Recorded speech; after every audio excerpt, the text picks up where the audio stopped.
What's up guys, Chris here with an actual Eden Zero discussion video. Now this one is not very scripted at all, and today I actually got my good friend Shonen OG to come and talk to us. Say hi. Hello. And today it's actually going to be like a basic discussion video on Eden Zero's time travel usage in the story, and we might compare it to some other series here and there, but it's just going to be a relatively chill discussion. But before any of that, I'm going to leave a link to OG's YouTube channel in the description below if you want to give him a visit. He does Dr. Stone videos from time to time, and he does a lot of great Eden Zero content. He also does One Piece, and I believe he's doing a newer series of videos every now and again called the Science and Anime, I believe it's called. Right. So if you want a good anime reviewer, go and check out OG. He does a lot of great stuff, and he's more consistent with the Eden Zero discussions than I am. So so for this video we're going to be talking about basically the usage of time travel in Eden Zero up until this point. Right now, at the point of us recording, we are recording this right after chapter 210 of the manga. So if you're not caught up, don't worry, I won't go into too many spoilers. And if we get into spoilers up to this point, I will let you know. But it's just baseline discussions. We'll go into how it's been used in the story up to about the time skip, most likely. And if I get into full-on manga spoilers, I will leave a warning on the screen. So let's just start off with this. In terms of Caliber, Rebecca's ability, what did you think of the initial execution when it was revealed when you were first catching up to the manga? I don't know if I remember my initial reaction, but if you were to ask me now, I think it was done well. The nice thing about Eden Zero is that it was planned out, and that's what anybody will tell you, is that something that makes the story stand out a bit more is that Mashima has clearly planned out all the big plot points from start to finish, and you can see that in how well things play out.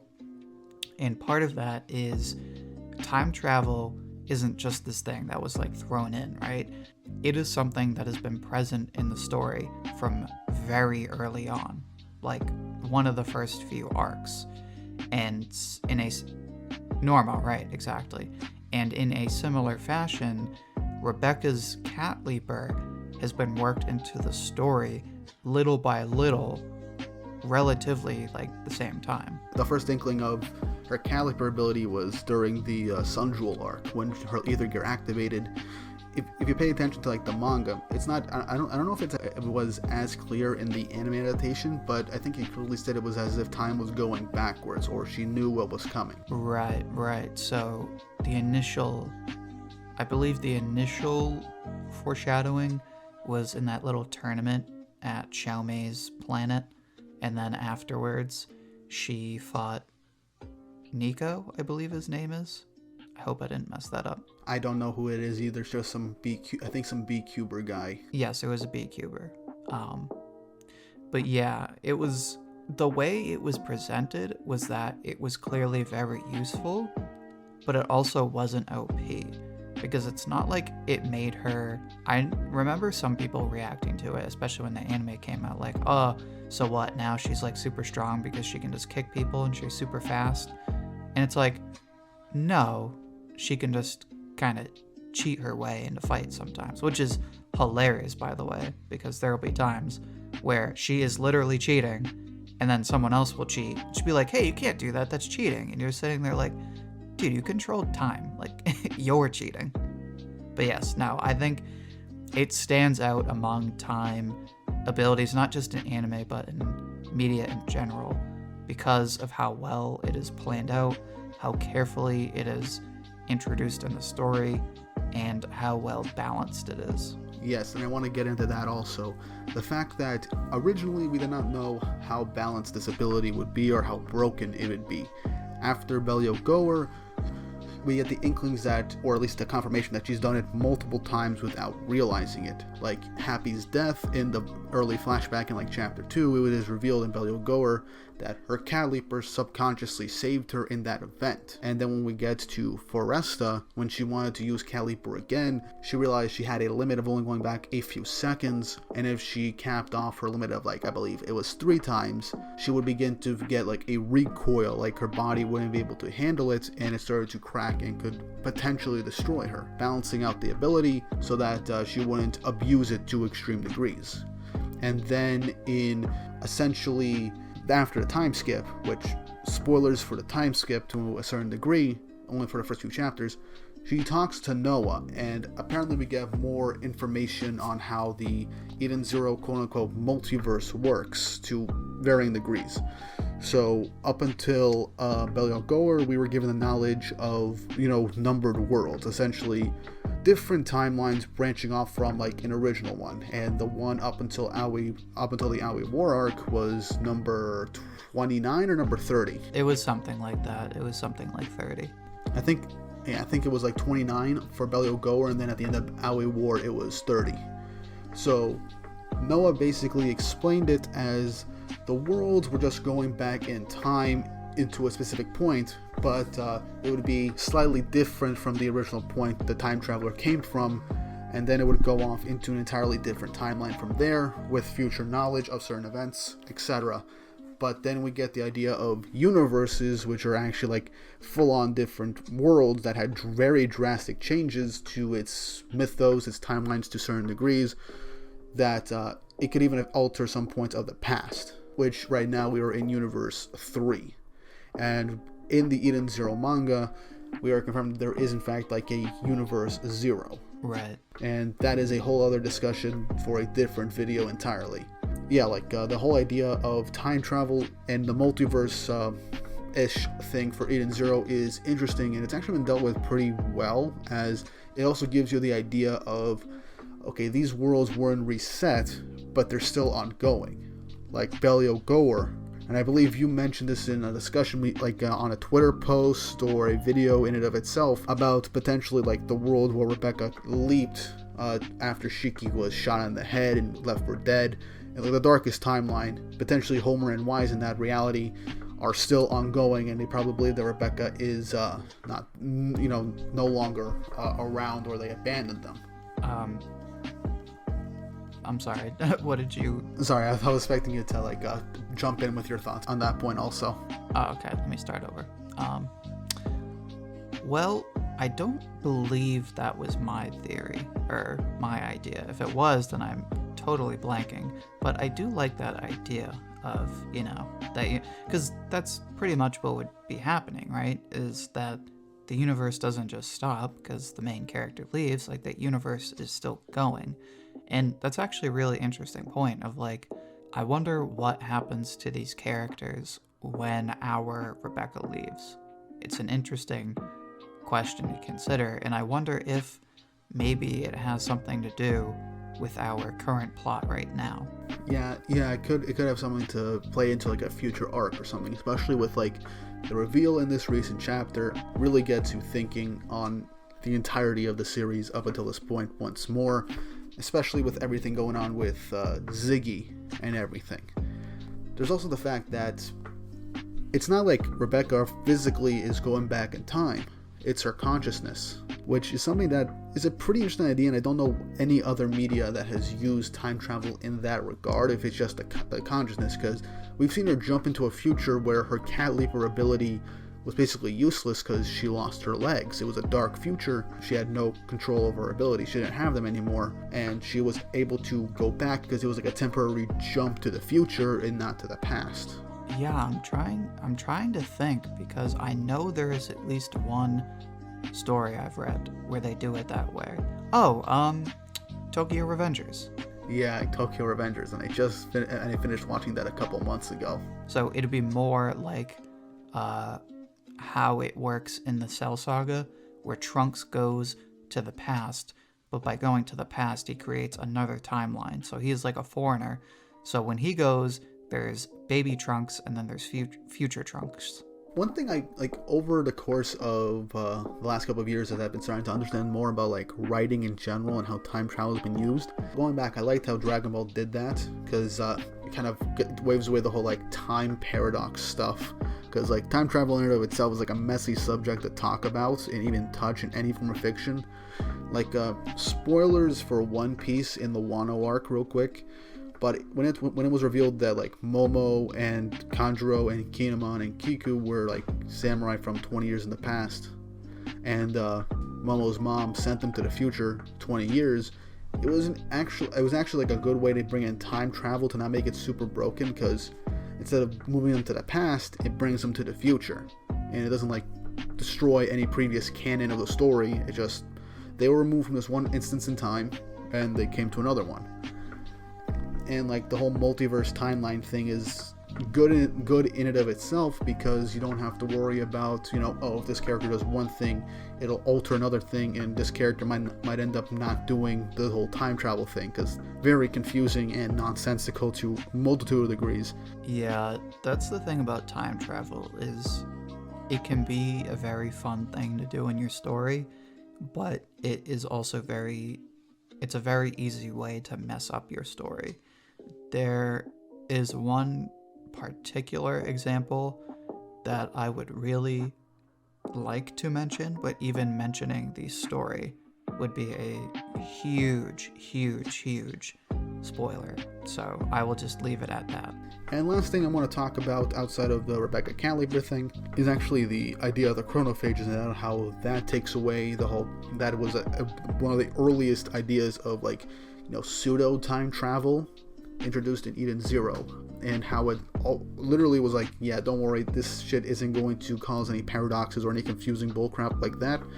All it does is just eat away at the time of seemingly random planets, and it just eats away a specific number of years, and then that planet will just de-age its timeline back to a specific point, depending on how many years were taken away. And it just goes about its own timeline, and it could go off on its own. And as we see with Wise on the Eden Zero crew, there's the young Wise from the 50 years in the past that's part of the crew, and the present Wise that is a professor and basically raised Rebecca like a father or a grandfather.